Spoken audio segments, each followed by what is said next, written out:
Alors, dans cette vidéo, je vais te montrer comment suivre ton chiffre d'affaires ainsi que celui de ton groupe pour bien accompagner tes partenaires. Quand tu te connectes au back-office, tu arrives sur cette page. Et là, ce qui nous intéresse dans le cas présent, ce sont les informations qu'on a ici, particulièrement aperçues de la semaine actuelle. Pourquoi? Parce que là, ici, en fait, tu as les informations de chiffre d'affaires de la veille. Donc là, voilà, du premier coup d'œil, tu vois que hier, tu as terminé ta journée, par exemple, avec 8 633 points. Pour savoir combien tu fais de chiffre d'affaires là maintenant, tu cliques sur aperçu de la semaine actuelle. Et donc, tu vas tomber sur ce tableau qui aura soit cette apparence, soit celle-ci, ou alors celle-là. Je vais t'expliquer les codes couleurs. Donc, quand il y a du rouge, tu t'en doutes, c'est qu'il y a un problème. Et là, en l'occurrence, si jamais tu as une ou plusieurs lignes rouges dans ce tableau, ça veut dire que tu n'as pas le statut actif sur ces journées spécifiquement. Le statut actif, c'est 100 points. Donc, dans ce cas, bah, tu vas dans ta boutique en ligne, tu passes une commande pour avoir 100 points. Et le statut actif est très important puisque c'est la condition pour toucher des commissions sur le chiffre d'affaires de ton groupe. Si tu arrives sur une page qui ressemble à ça, c'est que tu es le premier jour du mois. Donc là, en l'occurrence, le 11 mars 2024, c'est un lundi. Cette personne a son statut actif sur toute la semaine. D'ailleurs, on le voit ici, point personnel actuel, 700, pour un minimum de 100 points pour avoir le statut actif.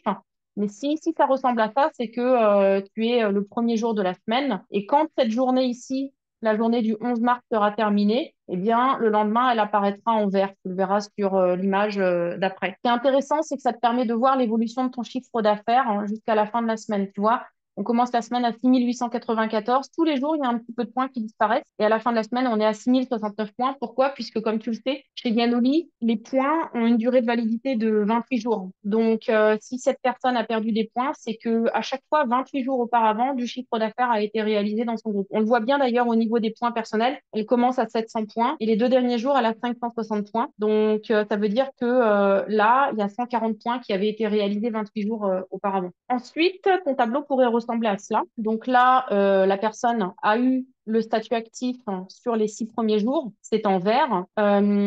Et la journée en cours, c'est la dernière, c'est celle qui est en gris clair ou en blanc. Et ce qui va être intéressant pour nous là dans ce tableau, ce sont ces données-là, puisque ça, c'est le chiffre d'affaires dans la journée en cours.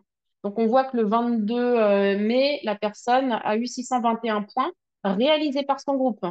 On voit que le 23 mai, elle a eu 300 points personnels. Donc 300 points personnels, c'est soit des points réalisés par une commande personnelle, la consommation de ce partenaire, ou alors des points qui ont été réalisés grâce à des commandes clients de ce partenaire. Dans son groupe, 805 points ont été réalisés, donc 300 plus 805, ça fait un total de 1105 points. Et à droite, tu as donc les équivalents en BV. Je t'invite à regarder la vidéo sur la chaîne Global Legacy Team dans la playlist plan de rémunération dans laquelle j'explique la différence entre les BV et les points. Tu vois, par exemple, le 26 mai, elle a fait 100 points, enfin, son groupe a fait 100 points, le 27 mai, 150 points, et ainsi de suite.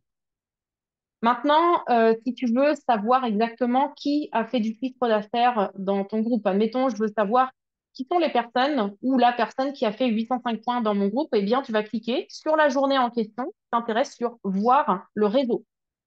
Et tu vas atterrir sur cette page où tu verras donc les différents partenaires, leur position.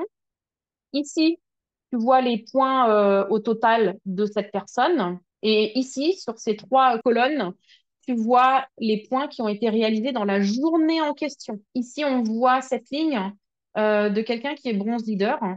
Sur cette journée, cette personne a des points qui ont été réalisés dans son groupe.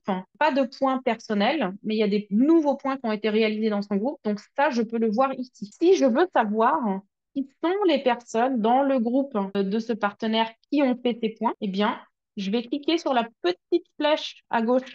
Et ça, je peux le faire à l'infini. Quand j'arrive dans le groupe de cette personne, eh bien, encore une fois, je vais tomber. Voilà, je suis sur le deuxième niveau. Donc, je vais tomber sur d'autres personnes qui ont des points de groupe. Donc là, ici, il y a 220 points. Mais j'ai deux autres informations qui sont intéressantes sur cette image. Ici, ce partenaire n'a pas de statut actif. Donc, je vais pouvoir le ou la contacter pour lui dire, écoute, il y a des points qui ont été réalisés dans ton groupe. Tu n'as pas le statut actif. Si tu ne le fais pas jusqu'à 23h59 heure de Paris, tu ne seras pas rémunéré sur les points qui ont été réalisés par ton groupe. Là, ici en haut, on voit que la personne n'a pas non plus son statut actif. Elle a 84 points, alors que pour être actif, il faut avoir 100 points. Pareil, je préviendrai cette personne parce que si jamais du chiffre d'affaires est réalisé dans son groupe, eh bien, elle ne serait pas payée. Si je veux savoir qui a fait les 220 points ici, bah, la même chose, je clique sur la petite flèche qui est ici.